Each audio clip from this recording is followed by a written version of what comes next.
About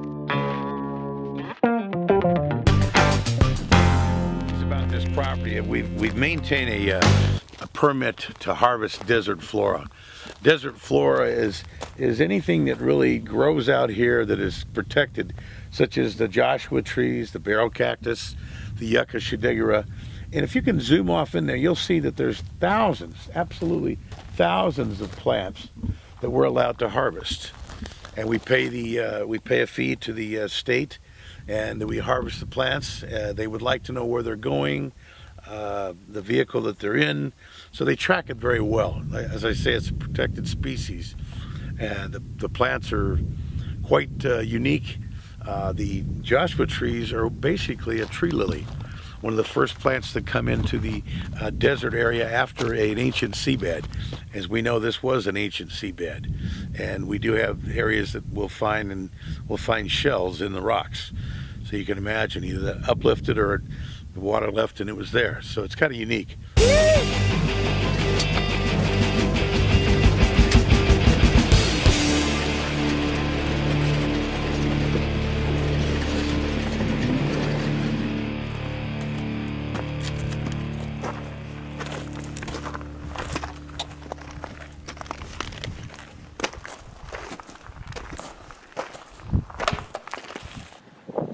So here we are, going into the main entrance of the mine. They call it a drift. You'll see some scenes here of California in the background, Sandy Valley. We always mark the entrance to the mine, let people know that they shouldn't be in there. This is private property. It's marked, so they shouldn't be in there anyway, but you still have to notify them. So this goes into the main area. They call it a drift, because they would follow a vein of what would hope to be payable ore. And they would go ahead and drift in about every 3 or 4 feet, shoot, haul the material out. This area here goes off to the left, and it goes down into another opening. Up above, you'll see here in a moment an area that we call it was actually called the Chinaman's Hole, because the Chinamans worked very well in the mines, and they would get into these little areas that a lot of people couldn't. So they would go up and help keep the material moving through the ore chutes. Here you'll see the rail. Off to the right you'll see a chute from an area up above where they drop material. And we'll head down this drift to an area that will take us up to higher elevation in the mine. There's actually 4 levels in the mine. So enjoy the walk here.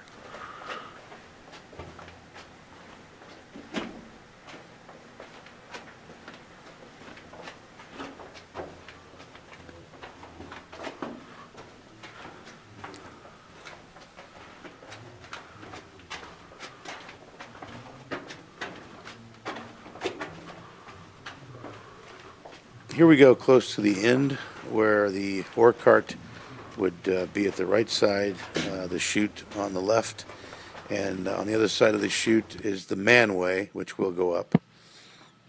This area here is there's an area for air to come in an upper level of the mine, so you could crawl out here, of course, if you're talented enough.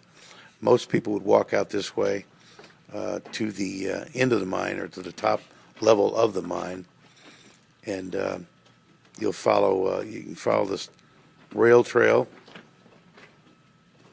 There's one of our helpers.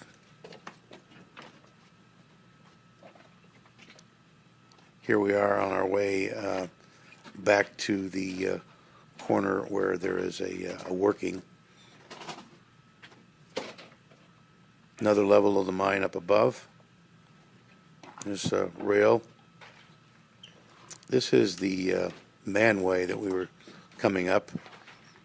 Again, they call it that way because they pull their material up, and this is where the men would get up there to do their work.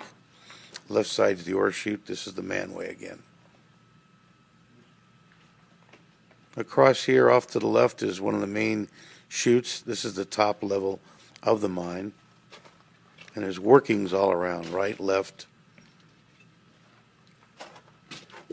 This goes out into the upper level, and if you pan off to the right, you'll be looking back down at at the entrance, and then you'll be looking down at the Sandy Valley and the California mountains in the foreground.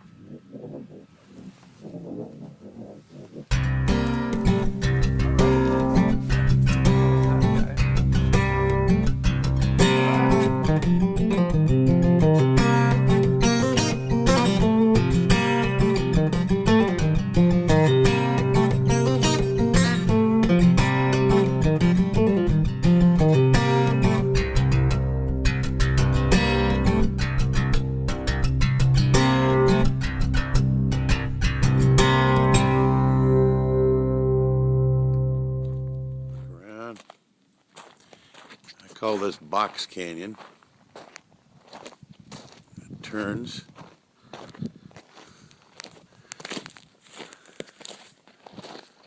Sorry we're not on one of those tripods that you take in a helicopter, but we're on the ground.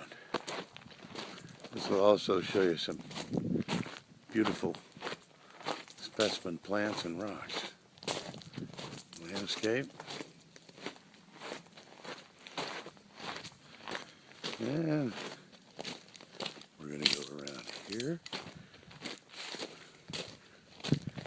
to visualize Box Canyon. Let's continue down Box Canyon so that you get some attitude adjustment here. Breathing deep. Enjoying this territory. Beautiful God-given country here. There's some shells on the land, or right on the side here. Looks like Laguna Beach up close. This all was underwater at one time. Pretty interesting stuff. Again, the canyon rolls around. Nice thing is you can just keep going around. There's an area that at the end of this canyon where you actually can do some rappelling, which we have done many times.